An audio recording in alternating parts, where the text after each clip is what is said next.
Hello students, good evening. कैसे हैं आप सब? Seeing you after a very very long time. Hi Divyan, hi Rohit, hi Kareena, hi Anish. हाँ, बहुत सारे बच्चों ने होमवर्क का आंसर मुझे दे दिया एक्चुअली।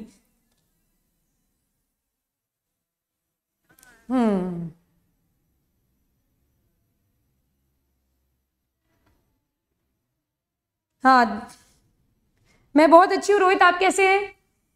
दिव्यांग, मेरा क्वेश्चन था how much percentage of CO2 is transported by plasma. आपने मुझे 70% आंसर दिया है बाय कार्बोनेट का। 5% प्लाज्मा में घुलता है, तो वो भी तो प्लाज्मा से ही ट्रैवल हो रहा है ना, तो that makes a total of 75%। ठीक है, तो ये एक ट्रिकी क्वेश्चन है, इसको ध्यान लगा के सॉल्व करना है। मैंने ये थोड़ी बोला है कि किस फॉर्म में, मैंने बोला how much percentage of carbon dioxide is transported by plasma. तो 5% तो उसी वक्त घुल जाता है, बाकी 70% जो है वो बाय कार्बोनेट फॉर्म में, तो है तो दोनों प्लाज्मा से ही ना। गुड इवनिंग मुकेश, क्या समझ नहीं आया? ए ग्रैन्युलोसाइट वापस से बता दूं?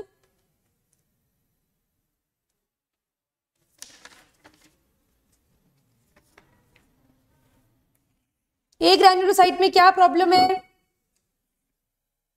हाय अंश, हाय वैभवी।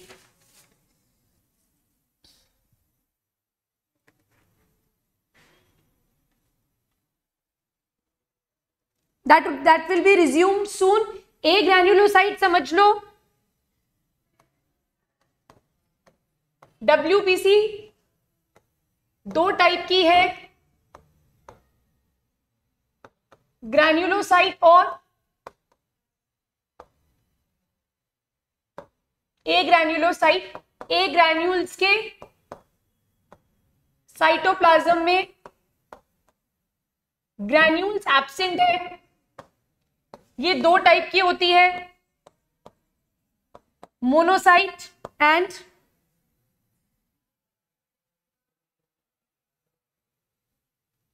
Growth inhibitor. मुकेश, तू मेरे से डाउट में आके पूछ लेना कल। मोनोसाइट और लिम्फोसाइट, ठीक है।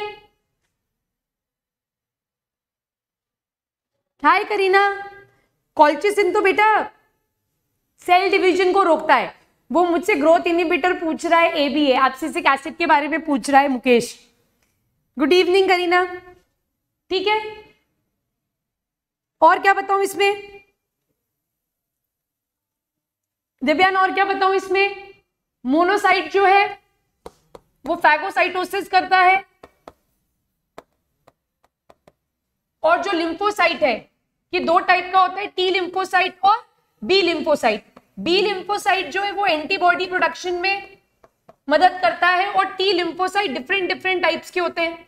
एक किलर T लिम्फोसाइट है, एक हेल्पर T लिम्फोसाइट है, एक सप्रेसर T लिम्फोसाइट है। ऐसे डिफरेंट डिफरेंट टाइप के T लिम्फोसाइट्स हैं।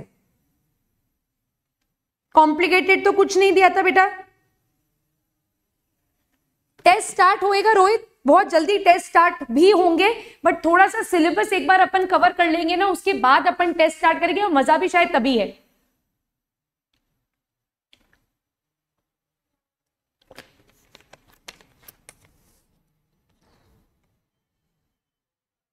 ठीक है, RBC और WBC में कोई डाउट? आज अपन प्लेटलेट्स पढ़ेंगे।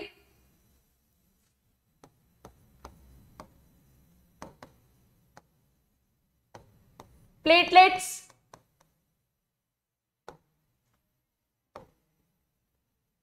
they are also called as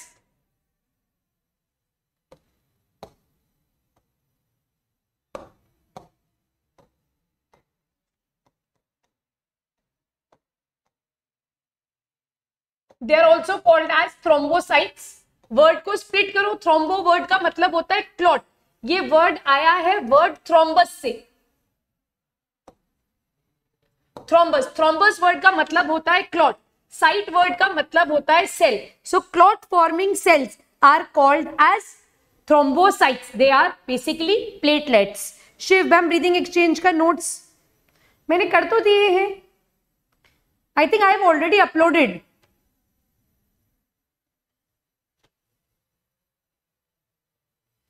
digestive enzymes याद नहीं हो रहे? इजी है दिव्यांग, डाइजेस्टिव एंजाइम्स तो लिख कर करो, कीप राइटिंग देम। सलाइवा से क्या प्रोड्यूस होता है? Salivary amylase. लिख लिख कर याद करो, इजी है, आई थिंक हो जाएगा, इतना डिफिकल्ट पार्ट नहीं है। ठीक, now these platelets they are derived from a cell which is called as a megakaryocyte. Megakaryocyte मतलब any cell which has a big size nucleus, it is called as a megakaryocyte. अब ये megakaryocyte भी कहाँ present है? हमारे bone marrow में ही present है। और इस megakaryocyte से क्या प्रोड्यूस होते हैं? प्लेटलेट्स प्रोड्यूस होते हैं। The megakaryocytes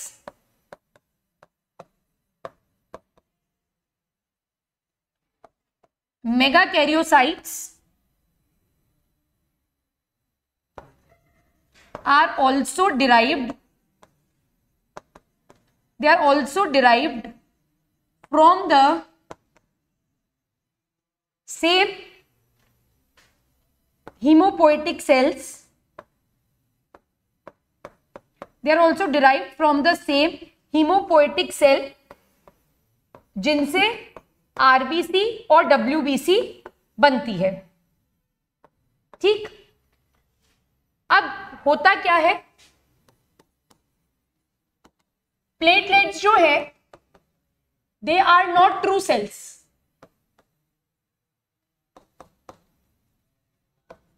They are not true cells, but they are fragments of megakaryocyte. They are fragments of बेटा आरबीएम से ही बनेगा। वाईबीएम तो जो है वो सिर्फ और सिर्फ फैट स्टोरेज के लिए रिस्पॉन्सिबल है। तो जितने भी ब्लड सेल्स बन रहे हैं, फॉर्म्ड एलिमेंट्स बन रहे हैं, वो सब आरबीएम से बनेंगे, हीमोपोएटिक सेल से बनेंगे।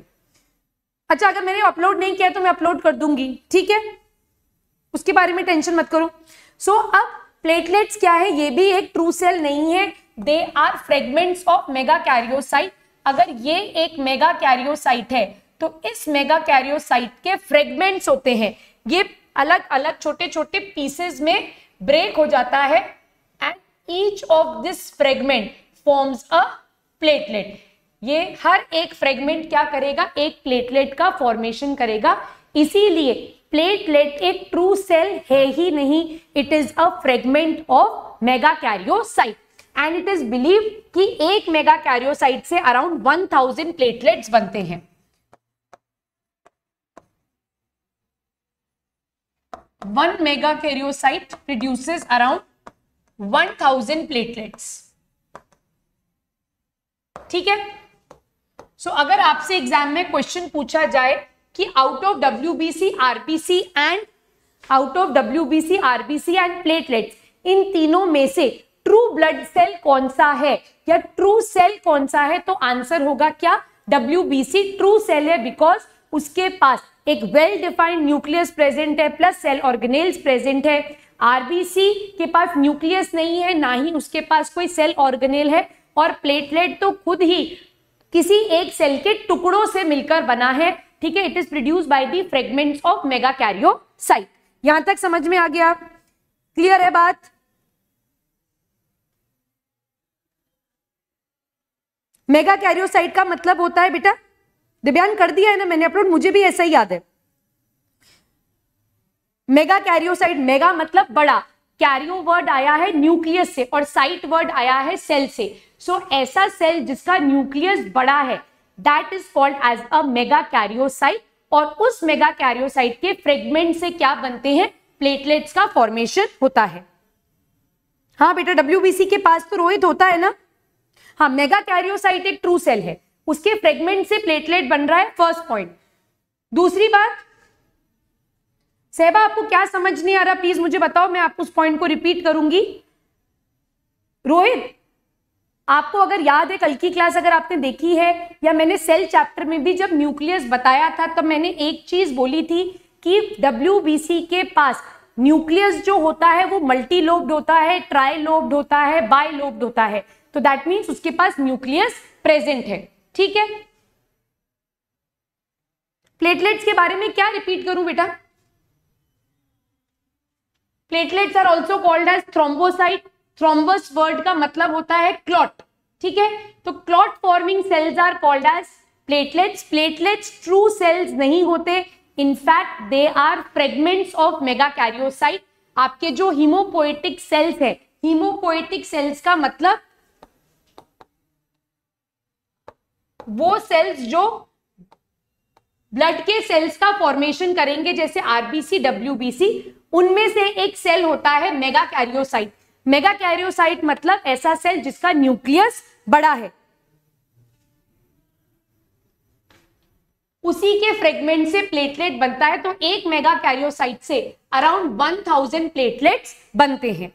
ठीक है, हाँ सेल ऑर्गेनेल्स होते हैं बेटा उसके पास लाइसोसोम वगैरह बहुत लार्ज क्वांटिटी में प्रेजेंट होते हैं। ठीक है, क्लियर है यहां तक? Now what is the normal count of platelets?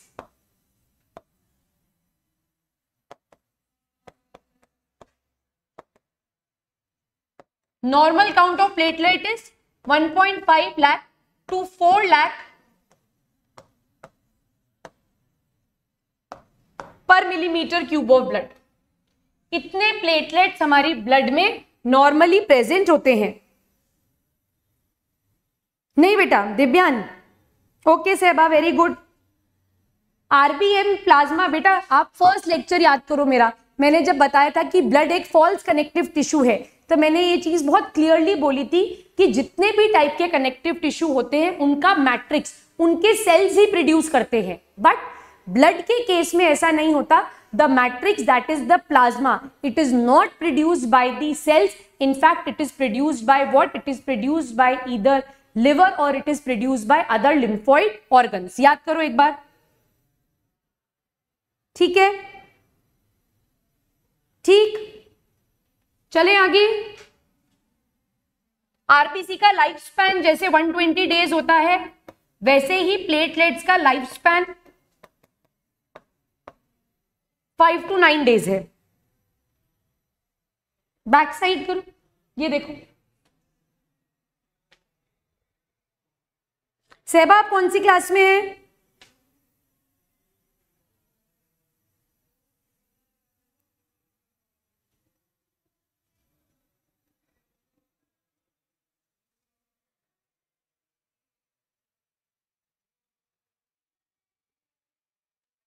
हो गया अंश? डब्ल्यूबीसी का लाइफ स्पैन वेरिएबल होता है, हर एक का अलग अलग होता है, कुछ का कुछ घंटे ही है, कुछ का फ्यू डेज है। ठीक है, थर्ड पॉइंट, ये haemopoietic cells. Haemopoietic cells are blood forming cells. ठीक है, ब्लड फॉर्मिंग सेल्स मतलब फॉर्म्ड एलिमेंट्स जिनसे बन रहे हैं उन्हें हम हीमोपोएटिक सेल्स बोलते हैं। तो मेगाकैरियोसाइट भी उन्हीं हीमोपोएटिक सेल से डिराइव होते हैं जिससे आरबीसी और डब्ल्यूबीसी बनते हैं। ठीक है,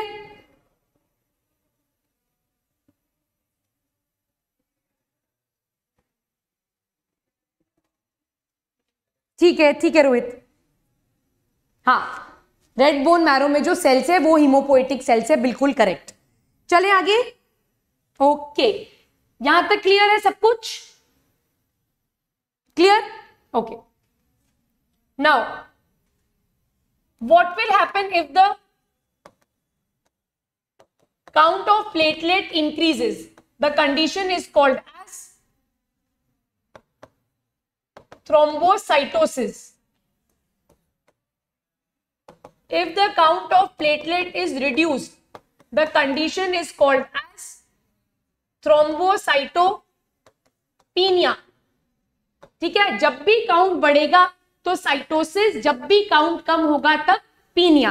तो प्लेटलेट का काउंट अगर बढ़ेगा it is called as thrombocytosis, और अगर काउंट रिड्यूस होगा it is called as thrombocytopenia, which is a characteristic sign of dengue fever. Dengue में क्या होता है, प्लेटलेट काउंट रिड्यूस हो जाता है। सो यहां पर क्या हो रहा है, पेशेंट को थ्रोम्बोसाइटोपिनिया हो रहा है। इट इज एन इंडिकेशन कि पेशेंट को जो फीवर है वो कैसा है, वो डेंगू का बुखार है, which is very common these days.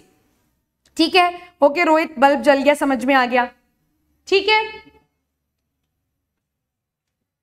Now what is the function of platelet?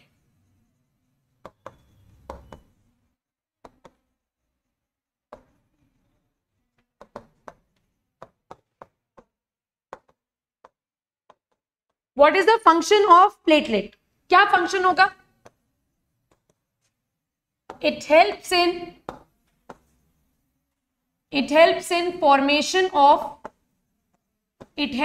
the formation of a blood clot. ये ब्लड के क्लॉटिंग के प्रोसेस में मदद करने वाली ब्लड सेल है and it is one of the most important cell of the body. इसी cell की वजह से हमारा ब्लड लॉस जो है वो प्रिवेंट होता है। अगर कोई सीरियस इंजरी हो जाती है तो प्लेटलेट की मदद से क्लॉट का फॉर्मेशन होता है and this prevents the excessive loss of blood from the body. Thrombocytopenia, megakaryocyte rupture नहीं हुआ, कुछ न्यूट्रिशनल डेफिशिएंसीज हैं, कोई इन्फेक्शन है, उन सब रीजंस में, जेनेटिक डिसऑर्डर्स हैं, उन सब रीजंस की वजह से प्लेटलेट का काउंट कम हो जाता है। प्रेगनेंसी में भी प्लेटलेट का काउंट कम हो जाता है। ठीक है, सिस्टम बन गया। ठीक है, now this formation of blood clot formation is called as coagulation. Blood क्या करता है, कोगुलेट कर जाता है, गाढ़ा हो जाता है। ठीक है, एक और डेफिनेशन यही देखेंगे, हीमोस्टैसिस।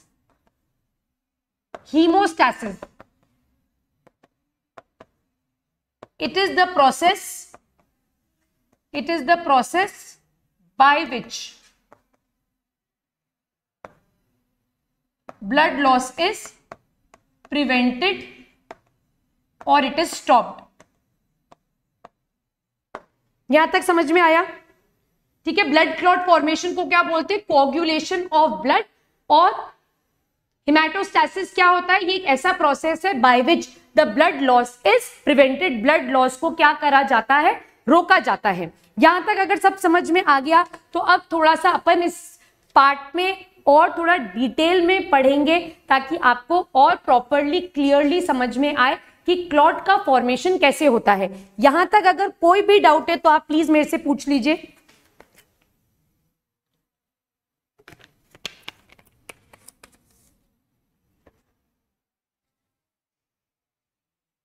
ठीक है,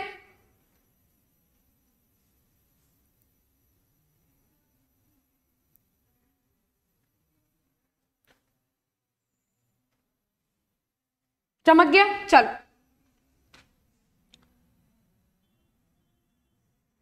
देखो, suppose this is our blood vessel. इस ब्लड वेसल के अंदर ब्लड मूव कर रहा है। Now due to any situation, वो भी देखेंगे अपन,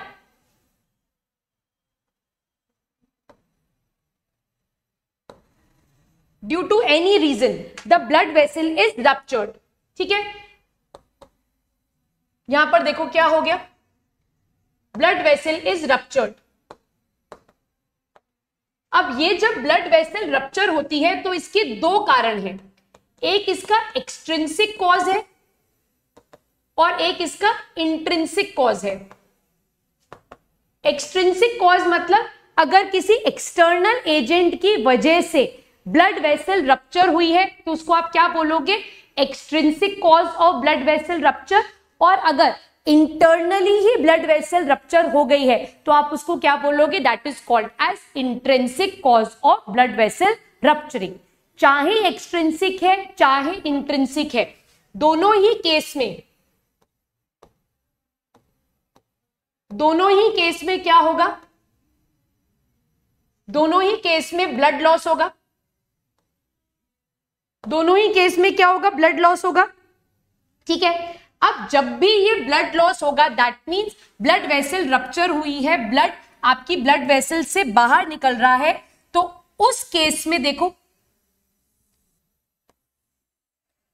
उस केस में सबसे पहले इस रप्चर्ड साइट पर, इस रप्चर्ड साइट पर प्लेटलेट आएंगे, इस रप्चर्ड साइट पर प्लेटलेट्स आएंगे और इस रप्चर को हील करेंगे। इसको हील करने की जगह बेटर वर्ड है, इसको सील करेंगे।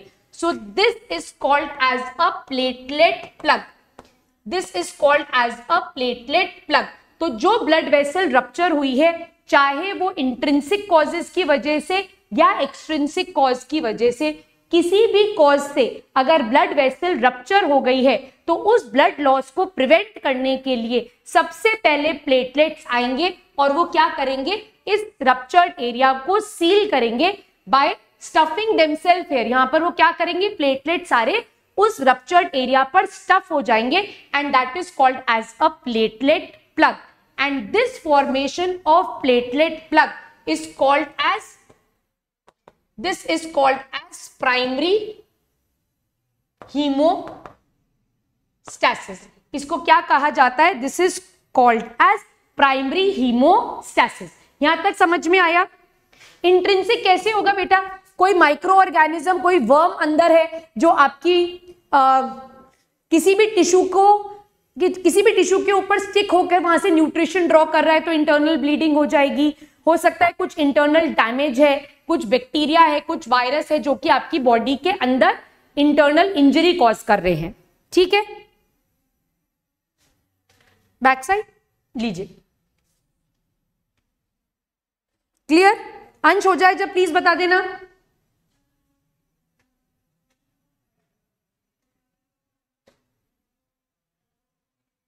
Noted everybody, everybody. अंश जब हो जाए तो प्लीज बताना। वैभवी आप क्लास में हो?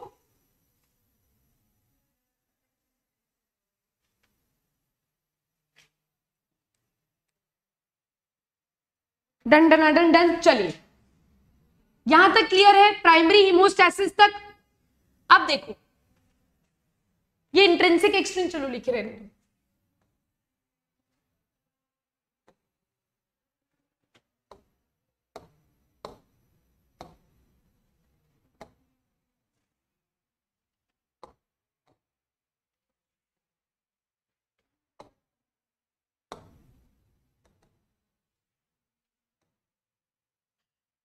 नाउ इस एरिया पर जहां पर प्लेटलेट्स ने एक प्लग बना लिया है दैट इज प्राइमरी हीमोस्टैसिस, इस एरिया पर अब क्या बनेगा, इस एरिया पर यहां पर बनेगा, इस एरिया पर यहां पर बनेगा एक क्लॉट, इस एरिया पर बनेगा एक clot and this formation of clot is referred to as, this is referred to as, this is referred to as secondary hemostasis in which the blood loss is completely stopped और clot formation के बाद ये ensure हो जाता है कि अब इस एरिया से ब्लड नहीं निकलेगा। तो इनिशियली ब्लड लॉस को प्रिवेंट करने के लिए प्लेटलेट्स एक स्टफिंग बना देते हैं that is called as the platelet plug, that is primary haemostasis. Then the clot is formed and that is called as secondary haemostasis. अब ब्लड क्लॉट का फॉर्मेशन कैसे होता है उसको अपन डिटेल में डिस्कस करेंगे। यहां तक अगर कोई डाउट है तो प्लीज आप मेरे से पूछ सकते हैं। Any doubt up till here?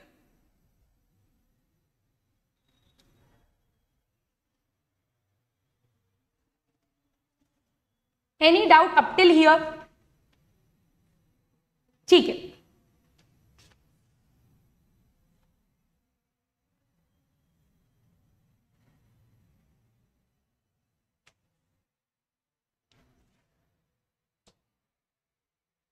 Okay. Now if we talk of clot, so clot के अंदर क्या प्रेजेंट होता है, एक ऐसा मेशवर्क बनता है। आपने वो देखी है पट्टी, जब इंजरी हो जाती है तो एक व्हाइट कलर की गॉज जिसे बोलते हैं गॉज, वो अपन टाई करते हैं, तो बिल्कुल वैसा ही जैसा मेशवर्क उस पट्टी में प्रेजेंट होता है, वैसा ही मेशवर्क इस क्लॉट के अंदर प्रेजेंट होता है। और इस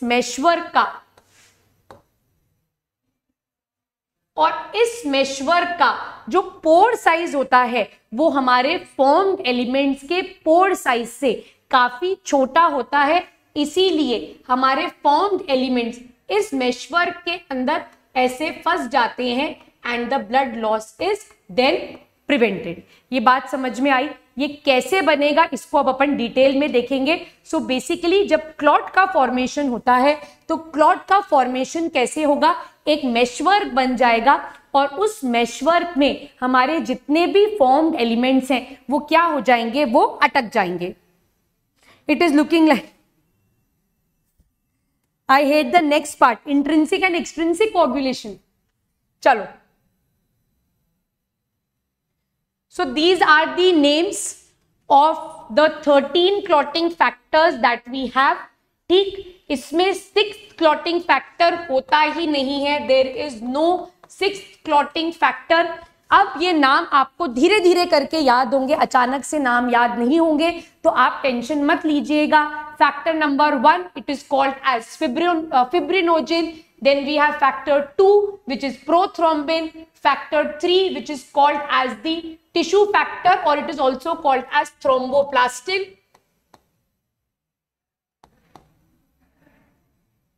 Then we have factor 4 which is calcium ions, factor 5 proaccellerin, factor 7 proconvertin, factor 8 this is very very important, ये याद रखना है आपको, it is called as anti-hemophilic factor।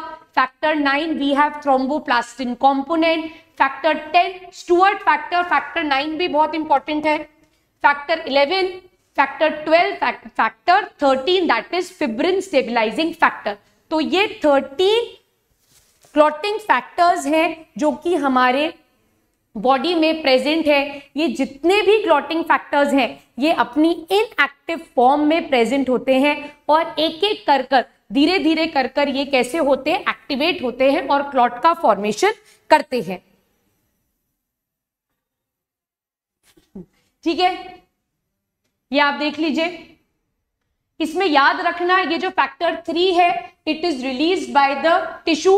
Maximum factors जो है वो लिवर प्रोड्यूस करता है। ठीक, इसमें फैक्टर 8 और फैक्टर 9 ये दोनों बहुत इंपॉर्टेंट हैं। ठीक, अब देखो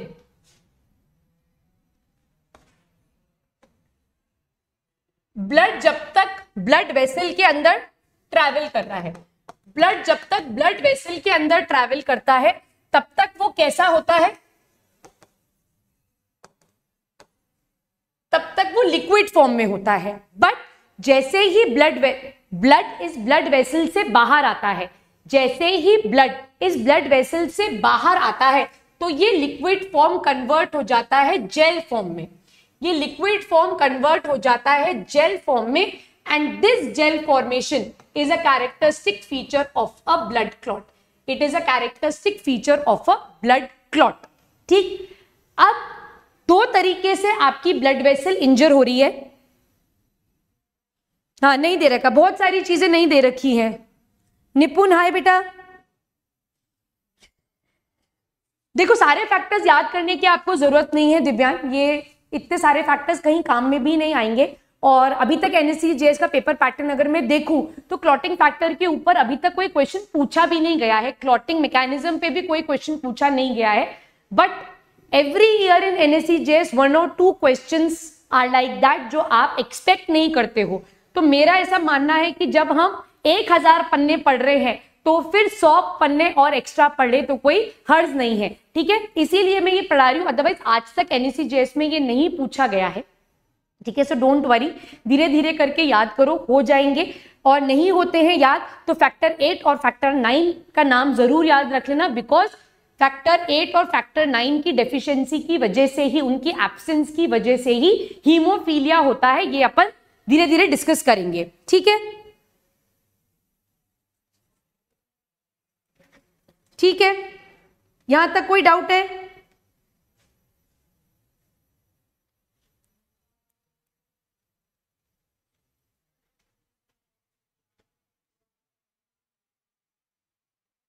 अंश टाटा क्यों? 100 पन्ने पढ़ने का मतलब है ओके। अच्छा दैट मीन्स मेरा पेन कहाँ गया? ओके ठीक है। अब इंजरी किसी भी कॉज से हो सकती है। It could be due to internal cause, intrinsic cause और extrinsic causes. Whatever the cause of injury is, जितने भी हमारे इनएक्टिव क्लॉटिंग फैक्टर्स है, जितने भी हमारे इनएक्टिव क्लॉटिंग फैक्टर्स है, ये क्या होने लगेंगे? एक्टिवेट होने लगेंगे whenever there is any injury. जब भी कोई इंजरी होगी तो जितने भी इनएक्टिव क्लॉटिंग फैक्टर्स है वो धीरे धीरे कर एक एक कर एक्टिवेट होने लगेंगे। And this activation of clotting factor is called as, it is called as cascade reaction. ये शायद मैंने पहले भी डिस्कस किया है कि कैस्केड रिएक्शन क्या होता है। कैस्केड रिएक्शन है ए कन्वर्ट हुआ बी में, सी कन्वर्ट हुआ डी में, ई कन्वर्ट हुआ एफ में।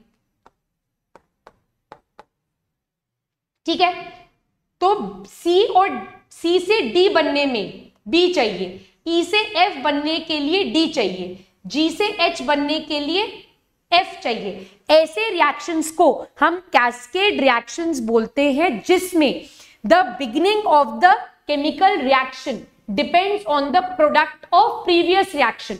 ऐसे रिएक्शंस को आप क्या बोलते हो? कैस्केड रिएक्शंस बोलते हो, जिसमें हर आने वाला रिएक्शन प्रीवियस रिएक्शन के प्रोडक्ट के ऊपर डिपेंडेंट है। Those reactions are called as cascade reaction. Exactly ऐसा ही कैस्केड रिएक्शन अपन ने पढ़ा था जब ट्रिप्सिनोजिन से ट्रिप्सिन बना, फिर ट्रिप्सिन की प्रेजेंस से काइमोट्रिप्सिनोजिन से काइमोट्रिप्सिन बना, और फिर प्रो कार्बोक्सीपेप्टिडेज से कार्बोक्सीपेप्टिडेज बना। तो अगर हर आने वाला रिएक्शन प्रीवियस रिएक्शन के प्रोडक्ट के ऊपर डिपेंडेंट है तो ऐसे रिएक्शन को आप क्या बोलोगे? कैस्केड रिएक्शन बोलोगे। क्या यहां तक समझ में आया? हाँ पढ़ाया था प्रतीक। फिब्रिनोजन इनसोल्यूबल, फिब्रिनोजन सोल्यूबल होता है, फिब्रिन इनसोल्यूबल होता है।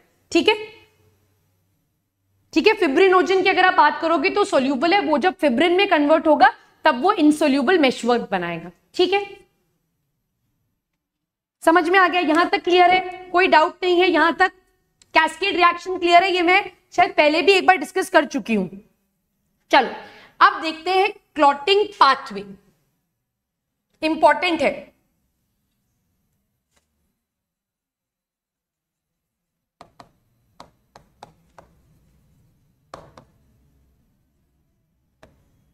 दो पाथवे होते हैं,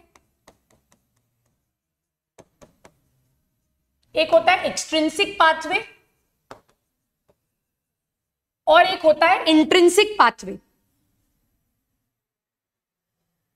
ग्लाइकोलाइसिस में भी कैस्केड रिएक्शन होता है, हाँ कह सकते हो, है ना, पर एकदम ट्रू कैस्केड तो नहीं है, वो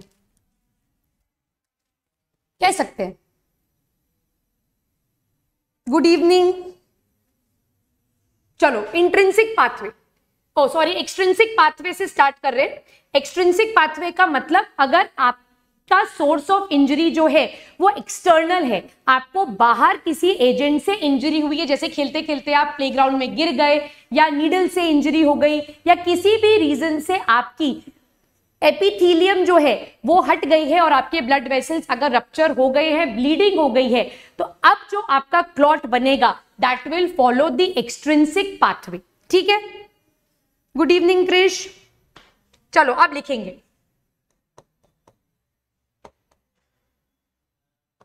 injured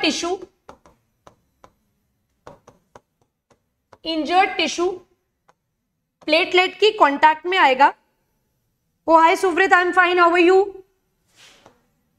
It will produce factor 3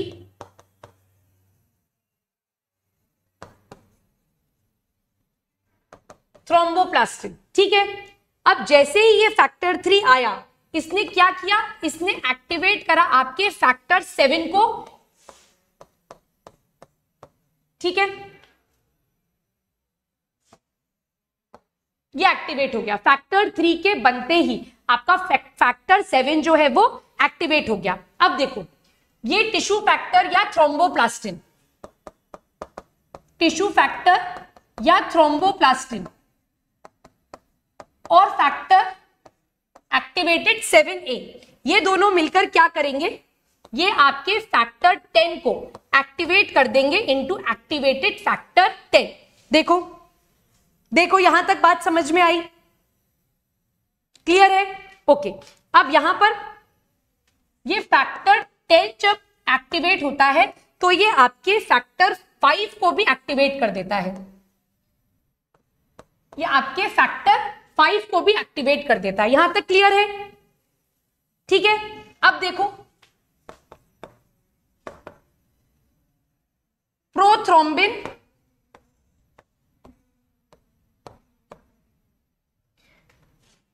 will be activated to thrombin, और थ्रोम्बिन क्या करेगा, फिब्रिनोजिन को कन्वर्ट कर देगा इनटू फिब्रिन। एक बार जब फिब्रिन बनेगा तो ये फिब्रिन एक्टिवेट करेगा आपके फैक्टर 13 को, that is fibrin stabilising factor, और यहां पर क्या बन जाएगा, यहां पर क्लॉट का फॉर्मेशन हो जाएगा। ठीक है प्रतीक, यहां से देख लो प्रो कन्वर्टिन, ठीक है। और ये देखो फैक्टर 3 टिश्यू फैक्टर थ्रोम्बोप्लास्टिन, ये कहां से रिलीज होता है, टिश्यू सेल से। ये इंजर्ड टिश्यू सेल्स जब प्लेटलेट के कांटेक्ट में आते हैं तब ये क्या रिलीज करते हैं, ये थ्रोम्बोप्लास्टिन को रिलीज करते हैं। देख लो एक बार बेटा, टिश्यू, हाँ लो नोट करो, ये इंपॉर्टेंट है। टिश्यू फैक्टर और थ्रोम्बोप्लास्टिन एक ही चीज है। दोबारा से समझाऊं एक बार, दोबारा से लिखूं, दोबारा देखो एक बार। इंजर्ड टिश्यू जब प्लेटलेट के कांटेक्ट में आ रहे हैं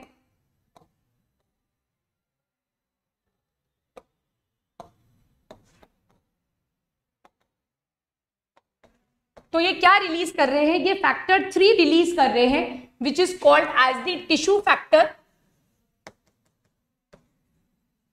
और थ्रोम्बोप्लास्टिन। ठीक है, ये बन गया, दिस इज योर फैक्टर 3। जैसे ही ये बना, इसने एक्टिवेट किया आपके फैक्टर 7 को, ऐसे एक्टिवेट हो गया इसकी प्रेजेंस में। अब activated factor 7 plus tissue factor, ठीक है, ये दोनों मिलकर क्या करेंगे, फैक्टर 10 को क्या कर देंगे, एक्टिवेट कर देंगे। फैक्टर 10 जब एक्टिवेट होगा तो ये फैक्टर 5 को एक्टिवेट कर देगा। ठीक है,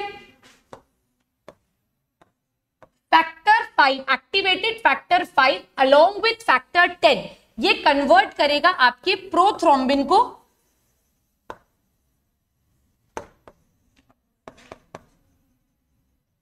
थ्रोम्बिन में।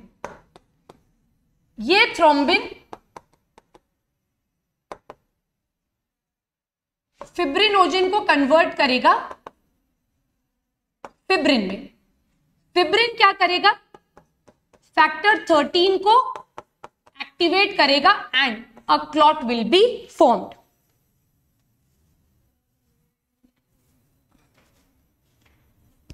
फिब्रिन के बाद बेटा, फिब्रिन जब बना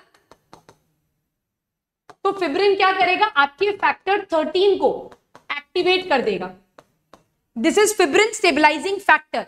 ये वो फैक्टर है जो कि इंश्योर करेगा कि फिब्रिन जो मेशवर्क बना है वो अपनी प्लेस पर स्टेबल रहे। So that is the function of your factor 13। Suvrat, अगर कैस्केड रिएक्शन रुक गया, अगर कोई सा भी स्टेप इसमें से रुक गया तो फिर जो क्लॉटिंग का प्रोसेस है वो रुक जाएगा। इसको आप प्लीज नोट कर लीजिए आराम से।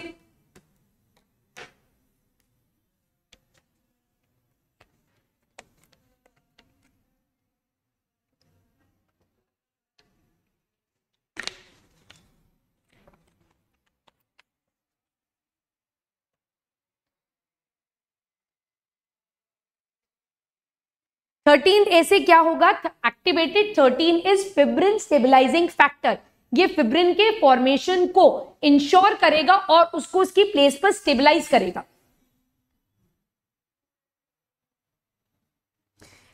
8th और 9th, थर्ड, बस 8th 9th 3rd, 3।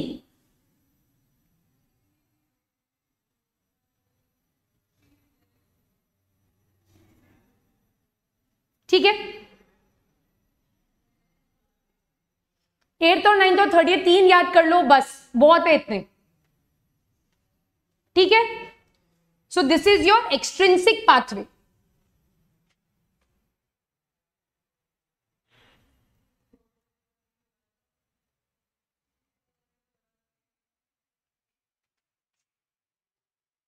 नोट कर लिया? नोट कर लिया सबने? चलो अब देखते हैं intrinsic pathway.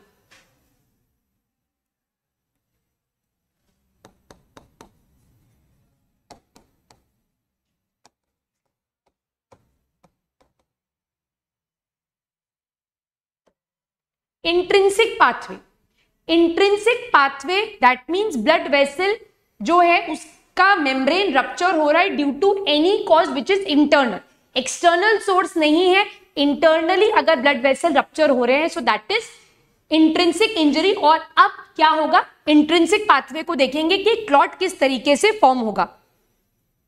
Some ions also helps, that is basically calcium help करता है, विटामिन के हेल्प करता है। ठीक है, देखो अब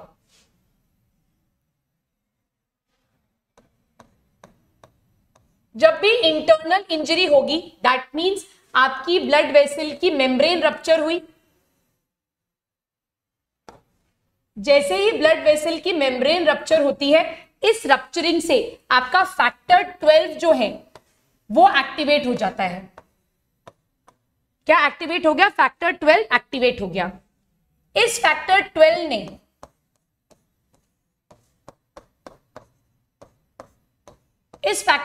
ने फैक्टर 11 को एक्टिवेट किया। सुव्रत, मैंने इस क्वेश्चन का आंसर कर दिया है बेटा।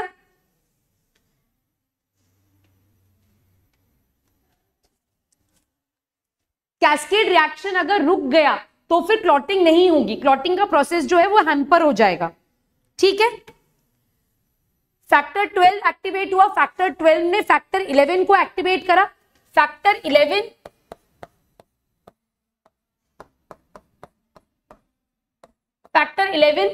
फैक्टर 9 को एक्टिवेट करेगी। अब यहां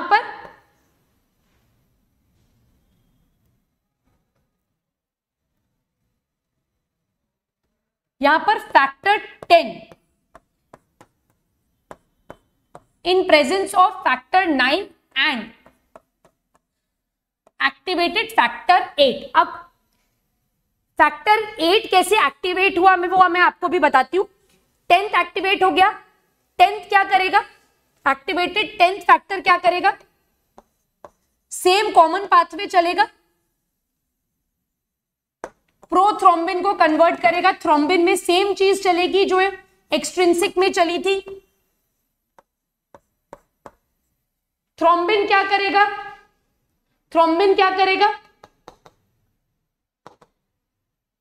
फिब्रिनोजिन को फिब्रिन में कन्वर्ट करेगा।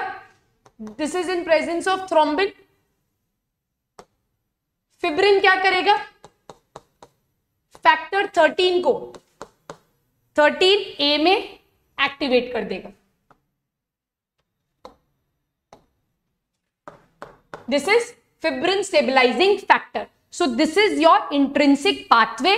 अगर आप ध्यान से देखो तो यहां से 10 से जब 10 एक्टिवेट हुआ उसके बाद से पूरा पाथवे जो है वो एक्सट्रिंसिक पाथवे के जैसा कॉमन है। 5 ये कहां से आया? ये तो मैंने देखो यहां बताया ही था कि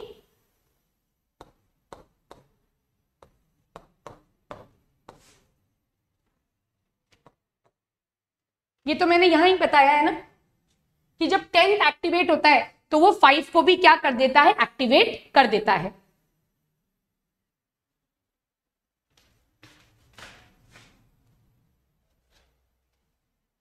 तो यहां से पूरा प्रोसेस जो है ये एक्सट्रिंसिक के जैसा कॉमन पाथवे है। अब बात बचेगी कि ये 8th फैक्टर कैसे एक्टिवेट हुआ, वो मैं बताती हूं, पहले आप इसे नोट कर लीजिए। क्लियर है दिव्यान? ओके।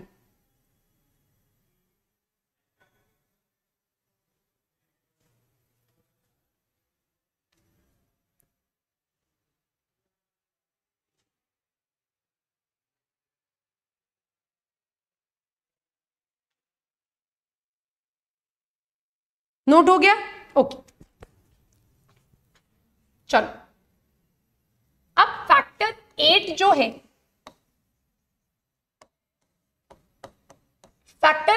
है, ये नॉर्मली, ठीक है, जब क्लॉटिंग का प्रोसेस नहीं चल रहा, कोई इंजरी नहीं है, तो ये फैक्टर 8 जो है ये एक ग्लाइकोप्रोटीन के साथ एसोसिएटेड रहता है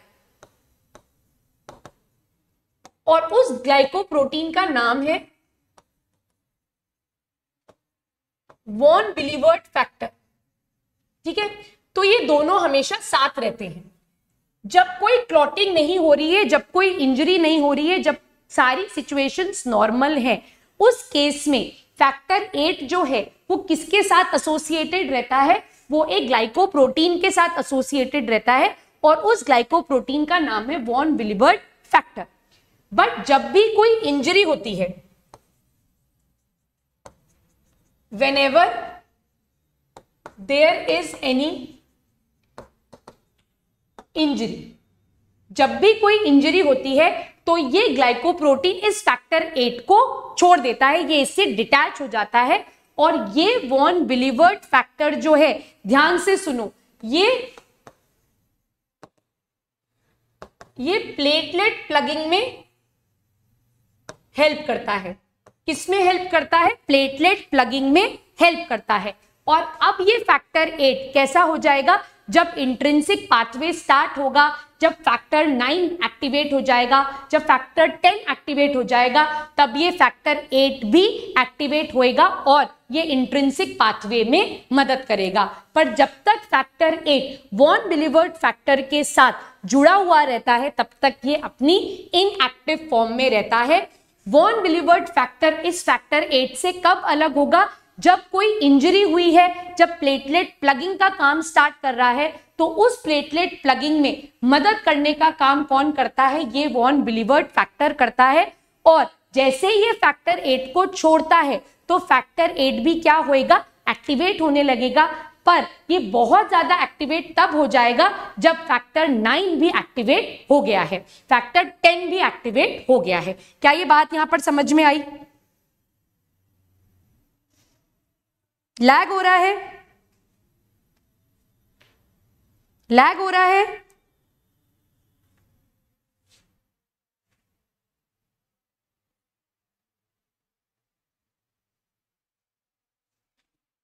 ठीक है, यहां तक समझ में आ गया? कोई doubt? Any doubt up till here? Please इसे नोट कर लीजिए।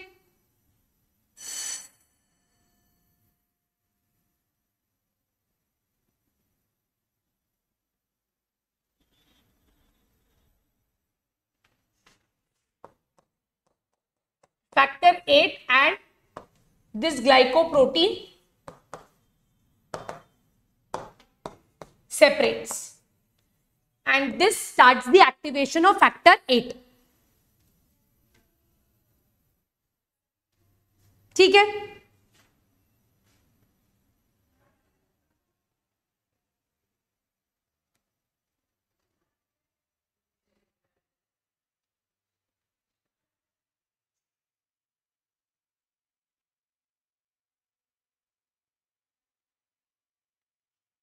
रिपीट कर दूं? ओके दिव्या, रिपीट करती हूँ। आर्यन, इस प्रॉब्लम के लिए बेटा जो आपका मतलब वेबसाइट से ही आपको एक बार देखना पड़ेगा कोई हेल्पलाइन नंबर से कि पेमेंट कट हो गया है पर वेब पर नहीं आया। एक बार इसके लिए आप वेबसाइट पे हेल्पलाइन नंबर्स दे रखे होंगे, वहां पर कांटेक्ट करिए। दिव्यांग, फैक्टर 8 जो है वो नॉर्मली एसोसिएटेड रहता है एक ग्लाइकोप्रोटीन के साथ। That glycoprotein is called as von Willebrand factor.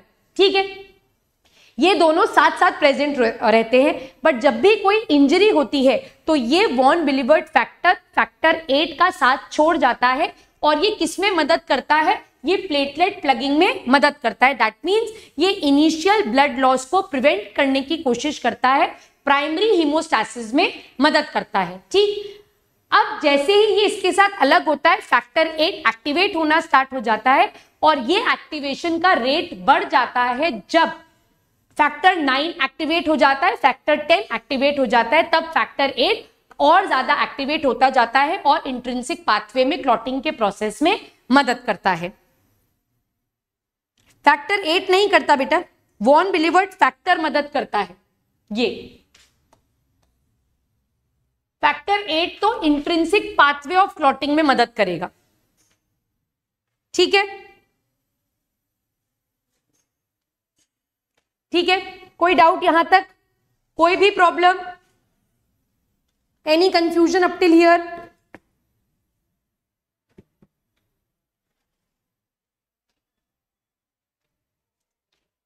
तो यहां पर ब्लड का composition along with functions of all the types of cells have been completed. बिल्कुल अच्छे से अपन डिटेल में सब कुछ पढ़ चुके हैं। राहुल, आप क्लास में अभी आए हो, क्लियर भी हो गया?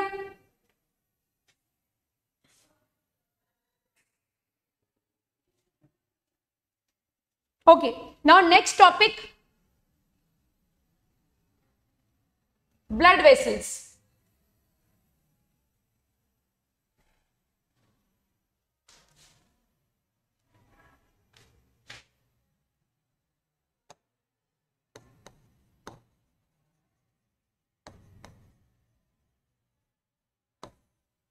Blood vessels, they are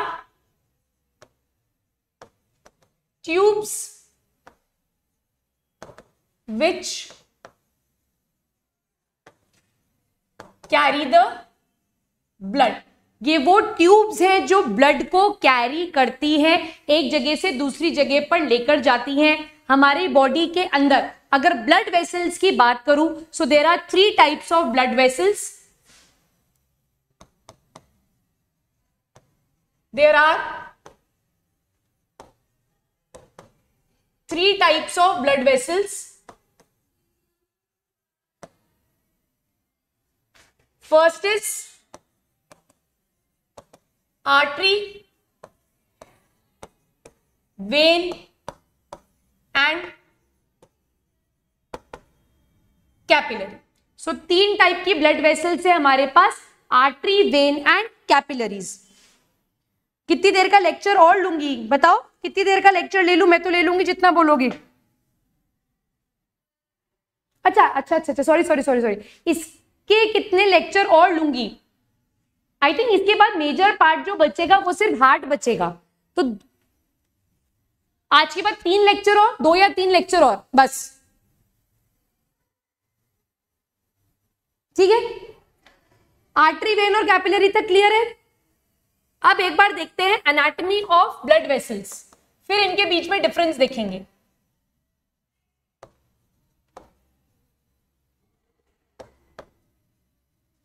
anatomy of blood vessel मतलब ब्लड वेसल को अगर काट के देखें तो इंटरनली कैसा स्ट्रक्चर दिखेगा, that is the anatomy of blood vessel. 6 बजे तक क्लास ले लूंगी तो फिजिक्स की भी तो क्लास है ना आपकी, आज फिजिक्स की क्लास है। The outer most layer is called as tunica externa. The middle layer is called as tunica media and the innermost layer is called as tunica intima. ठीक है, so blood vessel has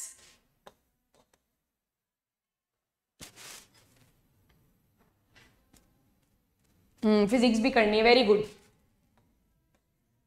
it has 3 layers, tunica externa outer most layer, tunica media and tunica intima. तो tunica externa जो है ये सबसे बाहर वाली layer है and it is formed of loose connective tissue.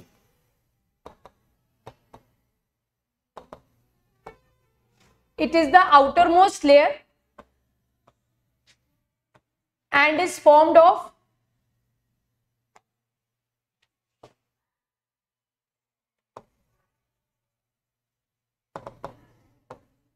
It is formed of loose connective tissue. ये किसकी बनी हुई है? ये लूज कनेक्टिव टिश्यू की बनी हुई है। मेनली इसमें क्या प्रेजेंट होगा? कोलेजन फाइबर्स, इलास्टिन फाइबर्स,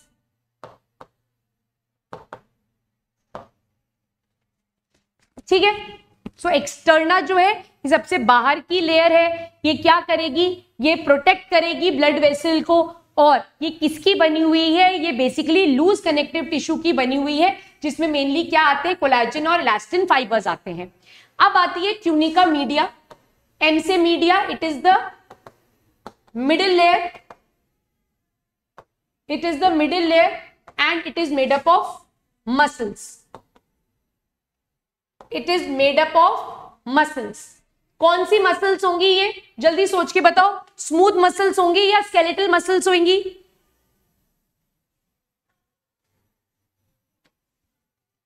पूरा पूरा पूरा ट्राई करूंगी, ठीक है। कौन सी मसल्स होंगी ये? स्मूथ मसल्स होंगी या फिर ये स्केलेटल मसल्स होंगी? Yes, it is made up of smooth muscles which are also called as non-striated muscles. Students, please give me a second, 1 second.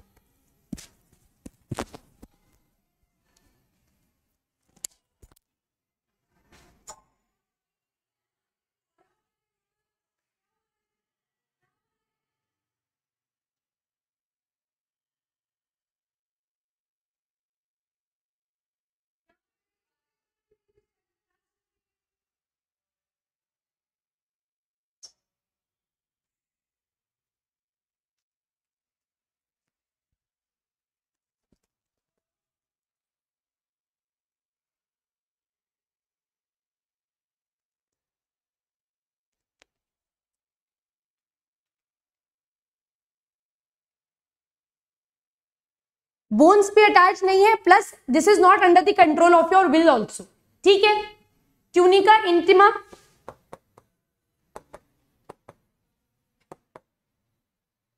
it is the innermost layer. It is also called as endothelium. ये अपन discuss कर चुके हैं एक बार।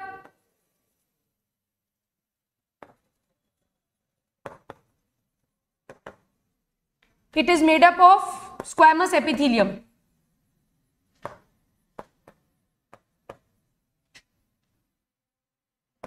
It is made up of squamous epithelium.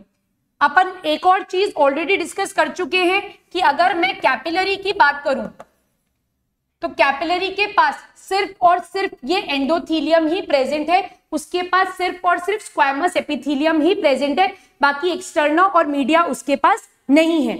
अगर मैं artery के बारे में बात करूं तो आर्टरी के पास जो ट्यूनिका मीडिया की लेयर है वो काफी ज्यादा थिक होती है, ठीक है।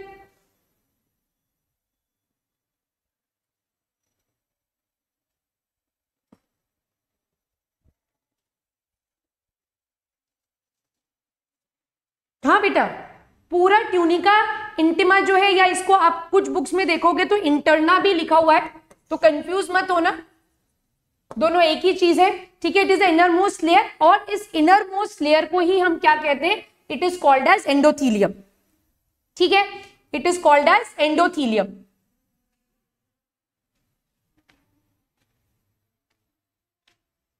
ठीक है, यहां तक कोई doubt?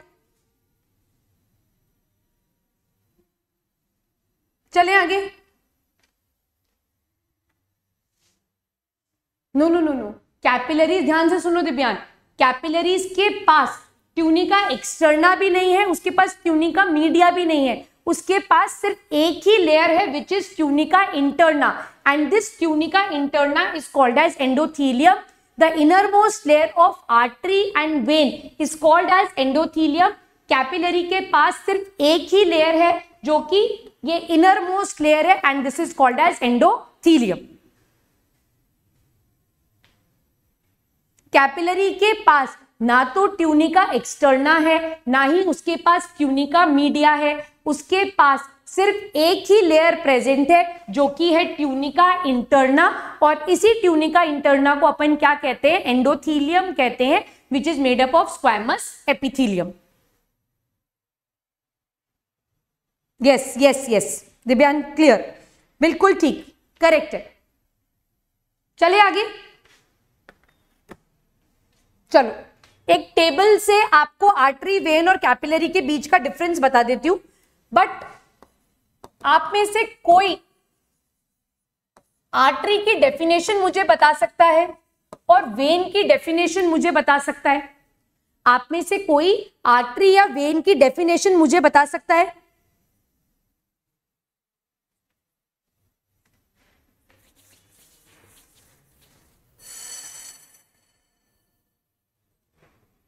Yes, very good. Artery is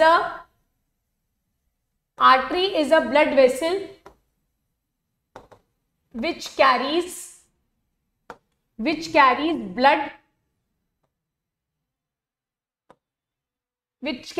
blood away from heart, whereas vein is a blood vessel which carries blood towards the heart।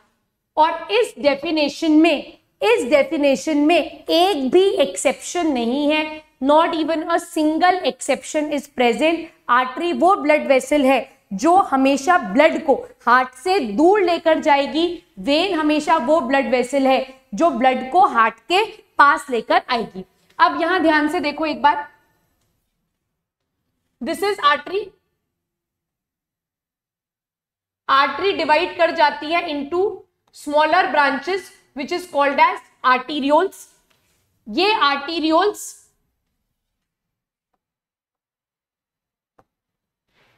Arterioles form करते हैं एक network which is called as capillary. These capillaries reunite, ये capillaries वापस से जुड़ती हैं to form venules. ये venules जुड़कर बनाते हैं वेन्स। एक बार अगर अपन इसे मार्क करें, सो this is the artery. Artery is dividing into arterioles. Arterioles is dividing into a fine network of tube capillaries. Capillaries unite to form venules and venules open into big veins. अब यहां पर अगर heart present है तो heart से निकल रही है आर्टरी और ये वेन जो है ये वापस से जा रही है हार्ट के पास। So this is how the blood is circulated in the body. Blood जाएगा आर्टरी, आर्टरी से आर्टीरियोल्स, आर्टीरियोल से ये जाएगा एक नेटवर्क ऑफ कैपिलरी बनाएगा।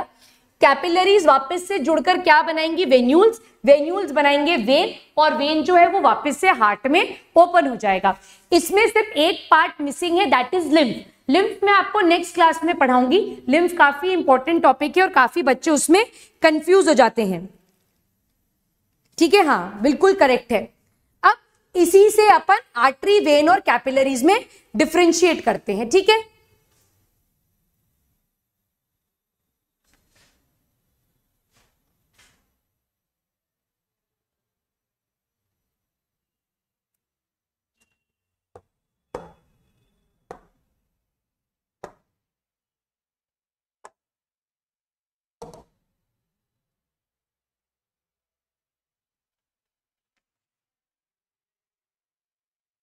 what has happened to this?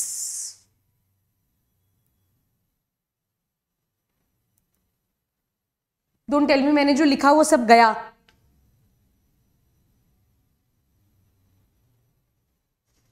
One second, let me close it. Give me a second, students.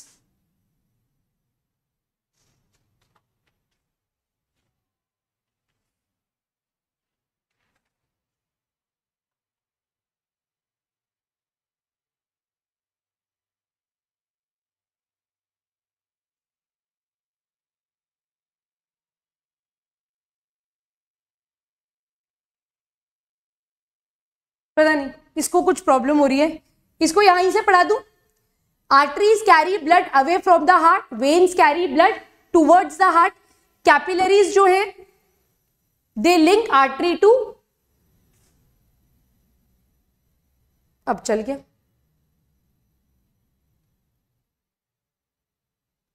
Veins जो है ये क्या करते हैं, लिंक आर्टरी टू वेन, ये तो अपन ऑलरेडी डिस्कस कर चुके हैं, ठीक है।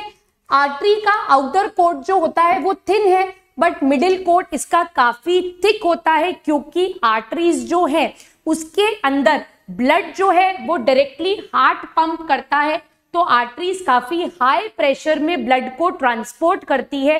तो उस हाई प्रेशर ब्लड को ट्रांसपोर्ट करने के लिए इसकी जो मस्कुलर लेयर है वो काफी थिक होती है, वेराज वेन की जो मिडिल कोट है दैट इज जो मस्कुलर लेयर है वो काफी थिन है, वेराज कैपिलरी में आउटर और इनर कोट दोनों ही एब्सेंट है। Now very important, lumen. What is a lumen? अगर आप आर्टरी के एक सेक्शन को देखो, सो उसके अंदर ये जो खाली स्पेस आपको दिख रही है, that empty space where the through which the blood is transported, it is called as the lumen. अब आप ऐसे सोचो कि आर्टरी के अंदर जो मिडिल लेयर है वो काफी थिक है, अगर मिडिल लेयर इतनी थिक है तो ल्यूमन स्पेस क्या होगी, ल्यूमन स्पेस काफी रिड्यूस हो जाएगी, और उस रिड्यूस ल्यूमन स्पेस में ब्लड जो है वो बहुत हाई प्रेशर पे फ्लो करेगा। आप इसको कुछ ऐसे इमेजिन करो, आपका रूम है, आप एक रूम में बैठे हुए, डेफिनेटली रूम में वॉल्स है दोनों तरफ, अगर मैं उस वॉल की थिकनेस को बढ़ा दूं, मैं दोनों दीवारों पर अगर 10-10 ईंट की लेयर और लगा दूं, तो आपके अंदर जो खाली बैठने की जगह है जहां पर प्रोबेबली आपने अपनी टेबल चेयर या बेड लगा रखा है, so that space would be reduced. तो ये खाली जगह जो है जिसको हम बोलते हैं ल्यूमन स्पेस, और आर्टरी के केस में ये ल्यूमन स्पेस हाईली रिड्यूस्ड है बिकॉज इसकी मस्कुलर लेयर जो है वो काफी ज्यादा थिक होती है, ठीक। वेन्स के केस में ल्यूमन स्पेस लार्ज है क्योंकि इसकी मस्कुलर लेयर काफी थिन होती है। Lumen space is very very small, capillary होती है बेचारी बारीक सी पतली सी है और बहुत छोटी होती है, इसीलिए उसकी ल्यूमन स्पेस एक्सट्रीमली लेस है। Arteries mainly carry oxygenated blood, there are few exception, the most common exception is pulmonary artery, but अगर आप इसकी डेफिनेशन से देखो तो आर्टरी वो ब्लड वेसल है जो ब्लड को हार्ट से अवे ले जाएगी, तो पल्मोनरी आर्टरी भी ब्लड को हार्ट से अवे ले जाती है। Veins carry deoxygenated blood accept pulmonary vein, when की स्पेलिंग करेक्ट कर लेना, VEIN, बट ये वेन भी टुवर्ड्स हार्ट लेकर जाएगी ब्लड को, और ये आर्टरी डीऑक्सीजनेटेड ब्लड को अवे फ्रॉम हार्ट लेकर जाएगी। कैपिलरी के केस में, क्योंकि कैपिलरी आर्टरी और वेन्स को ज्वाइन करने का काम कर रही है, तो वो पार्ट ऑफ द कैपिलरी जो आर्टरी से कनेक्टेड है उसके पास ऑक्सीजनेटेड ब्लड होगा, वो पार्ट ऑफ द कैपिलरी जो वेन से कनेक्टेड है उसके पास डीऑक्सीजनेटेड ब्लड होगा, ठीक है। अब आर्टरीज के पास वैल्व्स प्रेजेंट नहीं होती, वेयर एज वेन्स के पास वैल्व्स प्रेजेंट होती है। अब वैल्व्स क्या होते हैं, मैंने डाइजेशन वाले चैप्टर में भी अपन ने डिस्कस किया था, दिव्यांग मुझे याद है, स्फिंक्टर और वैल्व में डिफरेंस मुझे बताना है। वैल्व वो फ्लैप लाइक स्ट्रक्चर्स हैं जो कि ब्लड के बैक फ्लो को रोकते हैं। तो वेन्स दो चीजें कर रही है, वेन्स देखो,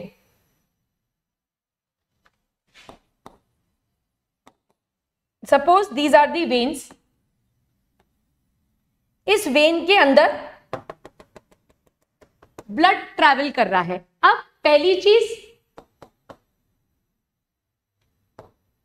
प्रेशर बहुत कम है। अब आप सोचो आपके पैर से डीऑक्सीजनेटेड ब्लड आपके हार्ट के पास आ रहा है ना, तो एक तो प्रेशर कम है, दूसरा blood against the gravity move कर रहा है, तो ब्लड जैसे ही ऊपर की तरफ बढ़ेगा तो यहां पर वापस से ये नीचे गिरने की कोशिश करेगा, क्योंकि जैसे जैसे ब्लड ऊपर मूव होता चला जाएगा, ध्यान से देखो, जैसे जैसे ब्लड ऊपर मूव होता चला जाएगा प्रेशर ऊपर की तरफ बढ़ेगा, नीचे की तरफ घटता चला जाएगा, प्लस ग्रेविटी का भी फोर्स लगेगा, तो देयर आर चांसेस कि ब्लड जो है वो वापस से नीचे की तरफ मूव करे। सो इस बैकफ्लो ऑफ द ब्लड को रोकने के लिए, इस बैकफ्लो ऑफ द ब्लड को रोकने के लिए वेन्स के पास special flap like structures present होते हैं which are called as valves, और ये वाल्व्स इंश्योर करते हैं that there is no backflow of the blood. Capillary के पास वाल्व्स होंगे ही नहीं, ठीक है। ये अपन ऑलरेडी डिस्कस कर चुके हैं। Pressure of the blood is high, pressure of the blood is low, और कैपिलरी में प्रेशर एक्सट्रीमली लेस होता है, ठीक है। ब्लड कहां तेजी से फ्लो करेगा? आर्टरी में, वेन्स में थोड़ा कम स्पीड में, और कैपिलरी में सबसे धीरे प्रेशर पर और सबसे कम स्पीड पर ब्लड ट्रैवल करेगा। सो this is the difference between your artery, when and capillaries, ठीक है। आउटर कोट बहुत ज्यादा थिक नहीं होता, बट यस आर्टरी के कंपैरिजन में वेन का आउटर कोट थिक है, ठीक है। ठीक है, क्लियर? कोई डाउट?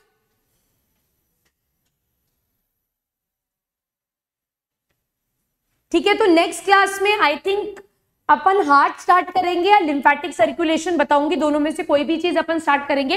वैसे हार्ट का टॉपिक ज्यादा बड़ा है, तो let us start with heart first, then we will start with the lymphatic circulation. यही दो टॉपिक्स बचे हैं। अच्छा, इस टॉपिक में ब्लड ग्रुप्स भी आते हैं, ABO सिस्टम वाले ब्लड ग्रुप, तो आई थिंक वो अपन ऑलरेडी जेनेटिक्स में काफी डिटेल में पढ़ चुके हैं। RH फैक्टर और ये सब अपन पढ़ चुके हैं, तो यही पार्ट यहां पर भी पूछा जाता है, तो आई थिंक अब आप उसे परफेक्टली आंसर कर सकते हो, ठीक है। अच्छा, लिम्फेटिक आज करा दूं? पढ़ाई में मन नहीं लग रहा है। पढ़ाई में मन ना लगने का रोहित रीजन क्या है? प्रेशर फील हो रहा है पढ़ाई का, या याद नहीं हो रही है चीजें, या याद करके भूल रहे हो, क्वेश्चंस अटेम्प्ट नहीं कर पा रहे हो, क्या इशू हो रहा है? दिव्यान, RH नहीं पढ़ाया मैंने, इरिथ्रोब्लास्टिस फीटालिस नहीं पढ़ाया मैंने।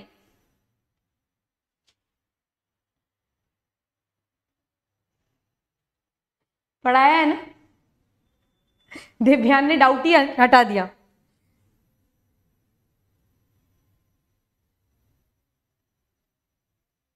हाँ, पढ़ाया है मैंने RH फैक्टर, इरिथ्रोब्लास्टिस फीटालिस पढ़ाया है मैंने, RH positive mother, RH negative father, वो RH negative mother, RH positive father पढ़ाया है मैंने। दिव्यान, जेनेटिक्स के डाउट? RH नहीं पढ़ाया? फिर अगर नहीं पढ़ाया तो मैं पढ़ा दूंगी, एक बार आप भी दोबारा से चेक करना, मैं भी दोबारा से चेक करूंगी। RH फैक्टर वैसे मैं जेनेटिक्स में ही पढ़ा देती हूँ। रीसेस मंकी से एक फैक्टर लेते हैं जिसमें A पॉजिटिव या A negative blood group decide किया जाता है। पढ़ाया? अच्छा, एक बार चेक कर लो, नहीं पढ़ाया होगा तो पढ़ा दूंगी, उसमें कोई दिक्कत नहीं है। दिव्यांग, लिम्फेटिक सर्कुलेशन आज नहीं हो पाएगा, बड़ा टॉपिक है, जितनी जल्दी खत्म नहीं होगा। रोहित, प्रेशर नहीं हो रहा, टेंशन फील नहीं हो रही है तो अच्छी बात है, आराम से पढ़ाई करते चले जाओ, बस कीप प्रैक्टिसिंग क्वेश्चंस। जो जो टॉपिक्स खत्म हो गए हैं as far as biology is concern, अपन काफी सारे वो टॉपिक्स कवर कर चुके हैं जो हाई वेटेज वाले हैं। अब जो हाई वेटेज वाले टॉपिक्स बचते हैं वो है आपका क्लासिफिकेशन वाला पार्ट, उसमें से काफी क्वेश्चंस आते हैं, और प्लांट फिजियो के कुछ टॉपिक्स। सो ट्रस्ट मी, मैंने आज ही कैलकुलेट किया है, ठीक है, बहुत ज्यादा समय की जरूरत नहीं पड़ेगी, अपन जल्दी जल्दी सब चैप्टर्स को खत्म कर देंगे, मेरे पे ट्रस्ट रखो। और रोहित, टेंशन मत लो, एग्जाम पास आ रहे, डर नहीं लग रहा है तो बहुत अच्छी बात है। नहीं लग रहा है दैट मीन्स आप कहीं ना कहीं प्रॉपरली प्रिपेयर कर रहे हो एग्जाम की तरफ, और बस एक ही चीज है, keep practising question, keep revising, that is the की।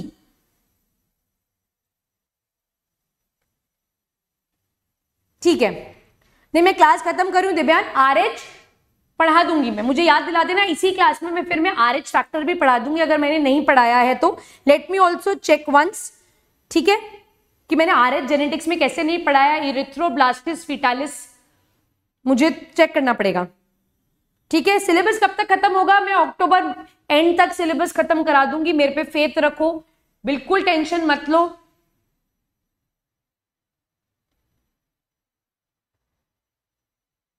एक बार अभी लिम्फ पढ़ा दो प्लीज, लिम्फ खत्म नहीं होगा दिव्यांग, कोई पॉइंट नहीं है इन बिटवीन टॉपिक को छोड़ने का, आप कंफ्यूज रहोगे। नेक्स्ट क्लास में स्टार्ट ही लिम्फ से करूंगी, लिम्फ पढ़ाऊंगी, लिम्फेटिक सर्कुलेशन, RH फैक्टर पढ़ाऊंगी, और फिर मैं हार्ट स्टार्ट करूंगी, डोंट वरी, ठीक है। अरे नहीं नहीं, आप बिल्कुल बिल्कुल टेंशन मत करो दिव्यांग, मुझे आपसे ज्यादा टेंशन है सिलेबस को कंप्लीट कराने की, बिकॉज मैं आपको पर्सनली नहीं जानती, मैं आपको पढ़ता हुआ नहीं देखती, अपन एक दूसरे को जानते ही नहीं है. So this is only the screen through which we के are communicating with each other. अपन इस स्क्रीन से ही एक दूसरे के साथ कनेक्ट कर रहे हैं. But yes, there are few students जिनका हार्डवर्क मुझे एक्चुअली में फील होता है. Rohit is definitely one of them. Rohit एक ऐसा स्टूडेंट है, जब मैंने लेक्चर 1 लिया था सेल का, तब से लेकर आज तक मेरे साथ लगातार हर क्लास में बना हुआ है. दिव्यांग, आपने जब से ज्वाइन किया है तब से आप लगातार एक कंसिस्टेंसी के साथ मेंटेन कर कर चल रहे हो. Same is with Ansh, and there are many other students जो बिल्कुल ट्रू स्पिरिट के साथ स्टार्टिंग से लेकर हमारे साथ जुड़े हुए हैं. तो हम आपकी ट्रस्ट की बहुत रिस्पेक्ट करते हैं. आप टेंशन मत लो. मुझे कितनी एक्स्ट्रा क्लासेस लेनी पड़े, मुझे कितने भी वन शॉट्स लेने पड़े, 3 घंटे पढ़ाना पड़े, 4 घंटे पढ़ाना पड़े एक साथ, मैं आपको पढ़ाऊंगी और सिलेबस 100% कंप्लीट करवाऊंगी. ठीक है. टेस्ट कब से? टेस्ट में अभी थोड़ा सा टाइम लगेगा रोहित, क्योंकि चैप्टर्स हो जाएं एक बार, ताकि पेपर बने तो हमको भी थोड़ा अच्छा लगे कि हाँ कुछ हमने बनाया है ना. 20 क्वेश्चंस के लिए कम से कम 10 चैप्टर तो खत्म हो जाए, उसके बाद हम टेस्ट सीरीज जरूर स्टार्ट होगी, उसकी टेंशन आप मत लीजिए. ठीक है.